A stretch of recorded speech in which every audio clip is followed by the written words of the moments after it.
तो बहुत धनवान होने पर, बहुत संपन्न होने पर भी हमसे भक्ति छूट जाती है, और बिल्कुल निर्धन हो जाने पर, बिल्कुल अव्यवस्थित हो जाने पर भी हम बहाने या फिर कहीं शिकायत करते हैं, ठाकुर जी आपने हमको संपन्न बनाया नहीं, हम कैसे करें, आपने हमको दिया ही नहीं है तो हम कहां से अर्पित कर रहे हैं।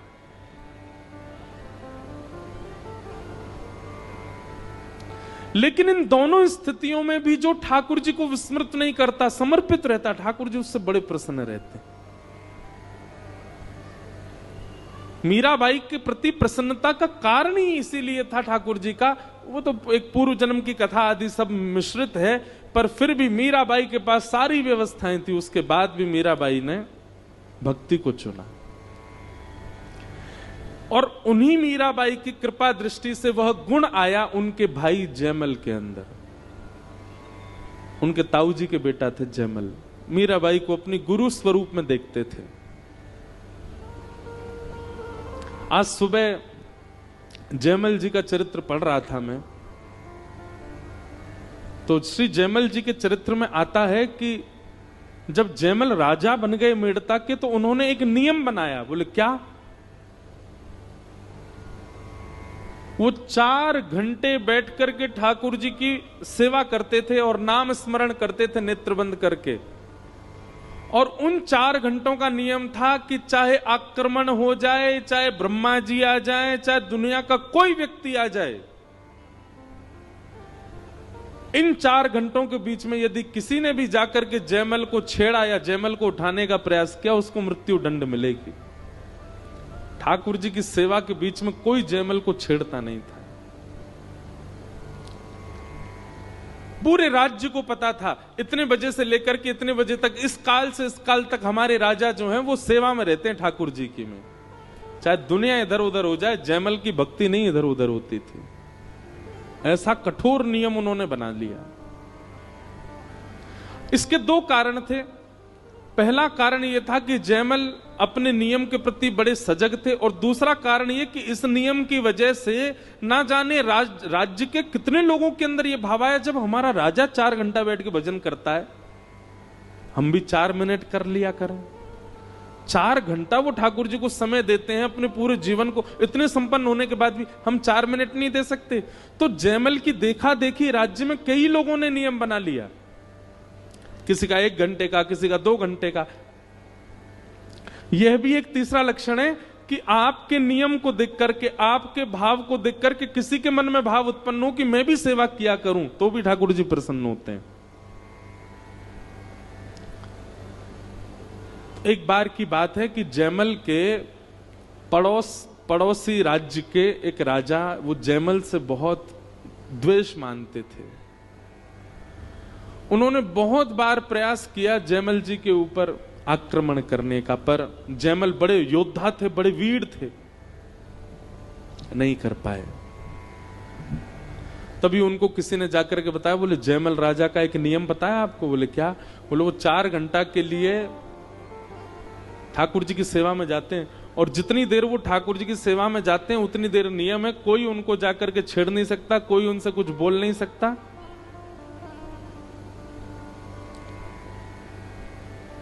अगर हम लोग उस काल में चढ़ाई कर दें मेड़ता पर, तो हम विजय प्राप्त कर सकते हैं, क्योंकि सेना भी बिना राजा की आज्ञा के तो आक्रमण करेगी नहीं। तो हम लोग पूरे मेड़ता को घेर करके चढ़ाई कर देंगे। तो पड़ोसी राजा ने कहा ये उचित समय है, और उन्होंने अर्धरात्रि में ही पूरी सेना इकट्ठी करके मेड़ता पर चढ़ाई कर दी। और मेड़ता ठीक उस समय पहुंचे जिस समय जयमल अपने भजन में बैठ गए थे, और सामान्य सेना नहीं थी। वर्णन आता है, बोले इतनी सेना लेकर के गए, इतनी सेना लेकर के गए कि पूरा मेड़ता चारों ओर से घेर लिया।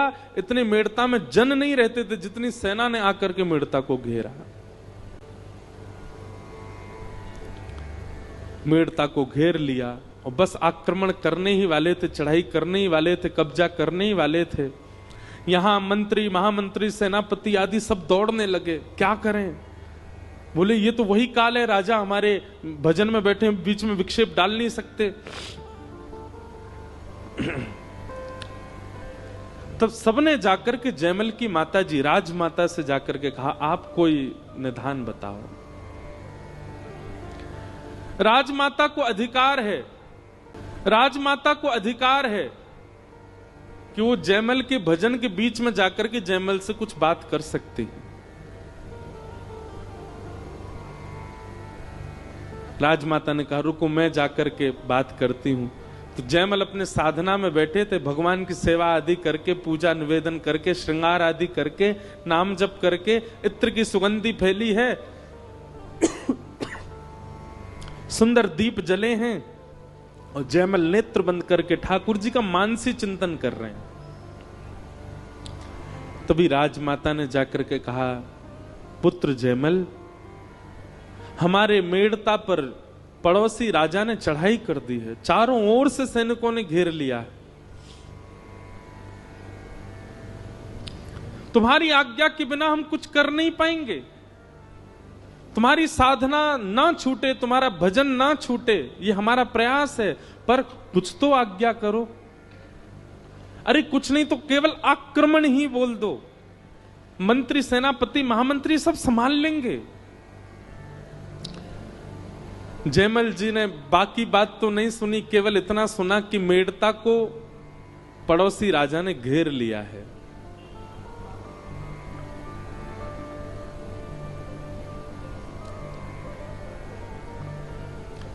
जैसे ही राजमाता की बात सुनी तो जयमल के मुख से अपने आप शब्द उत्पन्न हुआ, हरि जाने सब जनन की पीर। हरि सब लोगों की पीड़ा समझते हैं, और हरि हमारे रक्षक हैं, तो हरि ही रक्षा करेंगे। मानो उन्होंने राजमाता को कह दिया, आप चिंता मत करो, ठाकुर जी सब मंगल करेंगे, ठाकुर जी सब सुरक्षा कर देंगे। और जयमल अपने दोबारा भजन में ही बैठ गए। ठाकुर जी के नाम को, ठाकुर जी की सेवा को, ठाकुर जी के भजन को इतना ज्यादा प्यार है, एक क्षण नहीं लगेगा पूरे राज्य पर कब्जा हो जाएगा, पर ये मेरा भजन नहीं छोड़ रहा, मेरी भक्ति नहीं। मैं प्रसन्न हूं जयमल की इस भक्ति से, इस भाव से, इस नियम से मैं अत्यंत प्रसन्न हूं। और जब जयमल ने कहा है तो फिर रक्षा मैं ही करूंगा।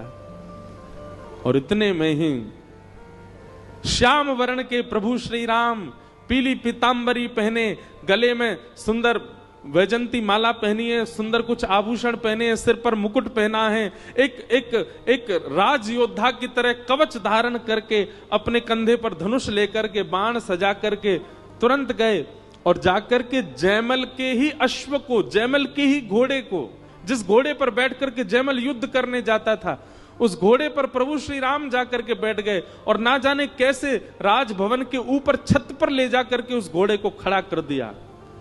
चारों ओर दृष्टि घुमा करके प्रभु श्री राम ने देखा और ऊपर छत से ही कूद पड़े रणभूमि में। उनकी छटा देख करके, नैनों के कटाक्ष देख करके, उनके आव भाव देख करके, जितनी सेना लेकर के पड़ोसी देश का राजा आया था, वो सेना, प्रभु श्री राम ने एक भी बाण नहीं चलाया, केवल घोड़े पर बैठ करके छत से नीचे कूद गए। उनकी छटा देख करके, उनका रूप देख करके, उनका यौवन देख करके, उनके अंग की सुगंधी से जितनी सेना आई थी सारी सेना मूर्छित होने लगी। और देखते ही देखते पूरी सेना मूर्छित होकर के जैसे मानो सुसुप्ति अवस्था में पड़ गई हो, अपने अस्त्र शस्त्र छोड़ करके सब लेट गए। और पूरी सेना को क्षण भर में समाप्त करके, इस प्रकार सुला करके प्रभु श्री राम ने रणभूमि से वापस आकर के घोड़ा छोड़ दिया और अपने मंदिर में जाकर के व्यवस्थित हो गए। यहां 4 घंटे पूर्ण हुए जयमल के, और 4 घंटे पूर्ण होते ही प्रभु को प्रणाम किया, तुरंत उसने आज्ञा कर दी, तैयारी करो, रणभूमि पर जाना है, सेना तैयार करो। आज्ञा होते ही मंत्री, महामंत्री, सेनापति सब दौड़ने लगे, पूरी सेना इकट्ठी होने लगी। जयमल ने जाकर के कवच आदि पहने, मुकुट पहना, हाथ में अपने वज्र आदि जो भी रखता था सब लिए। मेरा घोड़ा लेकर के आओ। जैसे ही घोड़ा लेकर के आए तो घोड़े में से ऐसी अद्भुत सुगंधी आ रही थी जिसको लेकर के एक बार को जयमल के भी नेत्र बंद हो गए। जयमल देख करके घोड़े की स्थिति पहचान गए कि इसके खुरों में मिट्टी लगी हुई है, इसकी सांस बहुत तेज चल रही है, ऐसा लग रहा है मानो ये दौड़ करके आया है। थोड़ी देर तो कुछ अनुभूति सी हुई, उसके बाद जयमल ने कहा विलंब नहीं करना है, चढ़ाई हो जाएगी, दूसरा घोड़ा लेकर के आओ। और जैसे दूसरे घोड़े पर बैठ करके सेना लेकर के राज दरबार का मुख प्रमुख सिंह द्वार जैसे ही खुला, बाहर निकल करके जयमल अपनी सेना के साथ आया तो क्या देखता है, असंख्य सेना है पर सारी सेना सोई हुई है, सब पड़े हुए हैं, सबके अस्त्र शस्त्र गिरे हुए। जयमल ने कहा ये कोई षड्यंत्र है या ये मैं कैसा दृश्य देख रहा हूं, ये सब लड़ क्यों नहीं रहे, युद्ध क्यों नहीं कर रहे मेरे साथ। अपने सैनिकों के जाके देखो इनको। सैनिकों ने जाके देखा, बोले घायल नहीं है महाराज जी, इनको एक भी बाण नहीं लगा, एक भी तलवार नहीं लगी है, सबकी श्वास चल रही है, जीवित हैं, पर पता नहीं सुसुप्ति अवस्था में है। जयमल ने कहा वो राजा कहां है जो चढ़ाई करने आया था, अपने रथ में वो भी सुसुप्ति अवस्था में पड़ा था। जयमल दौड़ करके उसके पास गए, उसके ऊपर पानी का छिड़काव किया, वो होश में आया। जयमल ने पूछा ये सब तुमने क्या किया, अपनी सेना लेकर के आए, चढ़ाई नहीं की तुमने, और उसके बाद अब युद्ध में ये सब सो क्यों रहे हो, क्या कर रहे हो। वो राजा जैसे ही होश में आया, होश में आते जयमल का हाथ पकड़ लिया, बोले भगवान मैं आपके पांव पड़ता हूं, मैं आपके आगे हाथ जोड़ता हूं, जीवन में कभी आपसे शत्रुता मोल नहीं लूंगा, अपनी सेना लेकर के वापस चला जाऊंगा, अपना मुकुट उतार करके आपके चरणों में रखता हूं, केवल मेरी एक कामना पूरी कर दो। जयमल जी बोले बताओ क्या कामना है। बोले जिस एक सैनिक को तुमने बाहर भेजा था उस सैनिक का दर्शन करा दो। जयमल अपने मंत्री महामंत्री सेनापति से किसको भेजा था बाहर। बोले महाराज हम आपकी आज्ञा के बिना एक पत्ता नहीं हिला सकते, हमने किसी को नहीं भेजा। किसको देखा तुमने, कौन था वो। बोले श्वेत अश्व, घनघोर उसका आकर्षण रूपी स्वरूप उस अश्व का, उसके ऊपर नील वर्ण का वो योद्धा, कवच पहन करके, हाथ में धनुष बाण लेकर के, तुम्हारी छत से ही अश्व कूदा दिया उसने। हम तो वही देख करके हैरान रह गए, इतनी ऊंचाई से अश्व से कैसे कूद सकता है कोई। उसने किसी को नहीं मारा, वो केवल एक बार हम सबके आगे से घूम के चला गया। उसके तिरछे चितवन, उसके कटाक्ष नयन, उसकी मधुर मुस्कान, उसकी अति सुंदर नासिका, उसके कानों के कुंडल, उसके घुंघराले केश, उसका यौवन ही ऐसा था कि उसको देख करके हम सब अचेत हो गए।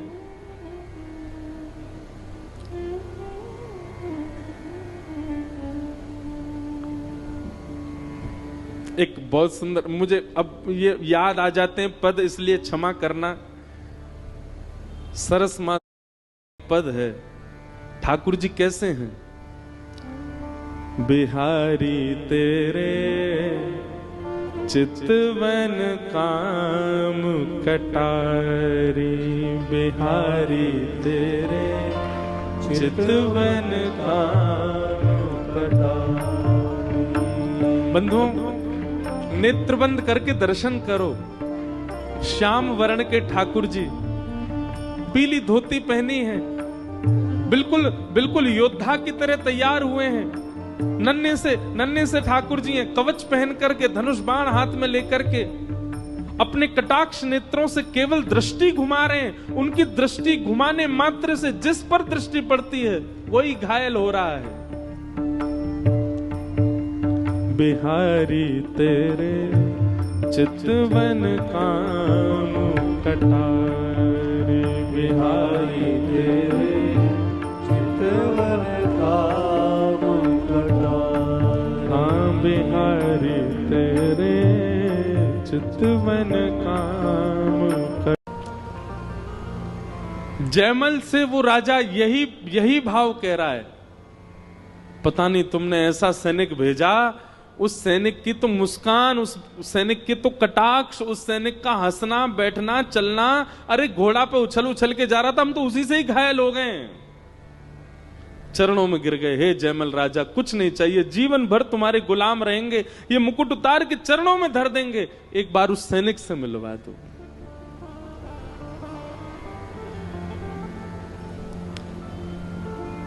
जयमल के नेत्र सजल हो गए और वो कड़ी से कड़ी जोड़ने लगा। मैं साधना में बैठा हूं, मेरी आज्ञा के बिना कुछ हो नहीं सकता। राजमाता ने आकर के मुझको कहा कि चढ़ाई हो गई है, तब मैंने कहा हरि रक्षा करेंगे। कहीं ऐसा तो नहीं हरि ने ही रक्षा की हो। और तभी उसने मन में विचार किया कि मेरे घोड़े में से एक अद्भुत सुगंधी आ रही थी, उस घोड़े के पैरों में मिट्टी लगी थी, वो घोड़ा हाँफ रहा था, शायद ठाकुर जी उस घोड़े पर बैठ करके गए हों।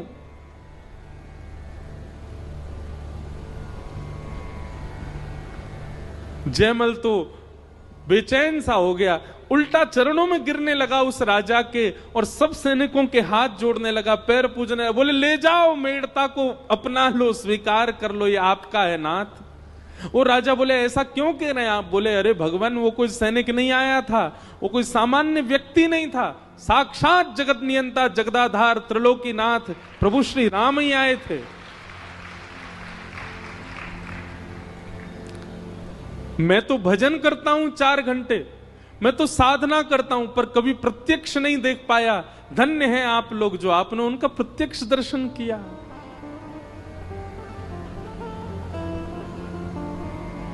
जयमल राजा तो रोने लगे कि नाथ मुझे क्यों नहीं आपने अनुभव कराया अपना।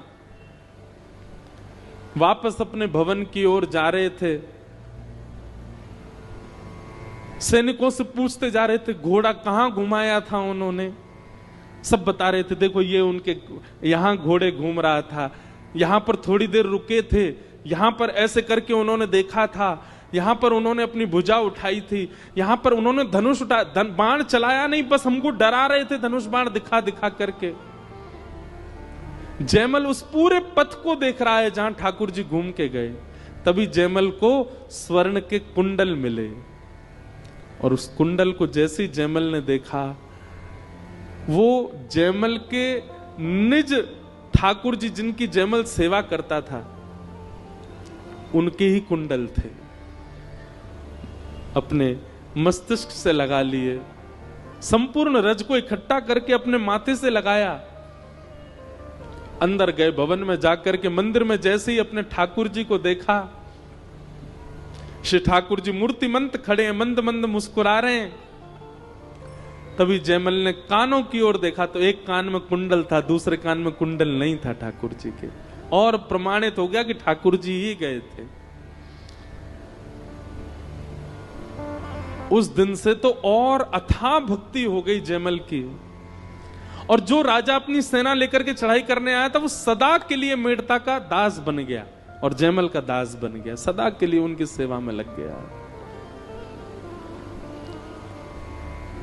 बहुत संपन्न होकर के भी ठाकुर जी की भक्ति का त्याग ना करे, ठाकुर जी को बहुत अच्छा लगता है, और बहुत विपत्ति आने पर भी ठाकुर जी की भक्ति का त्याग ना करे, ठाकुर जी को बहुत अच्छा लगता है।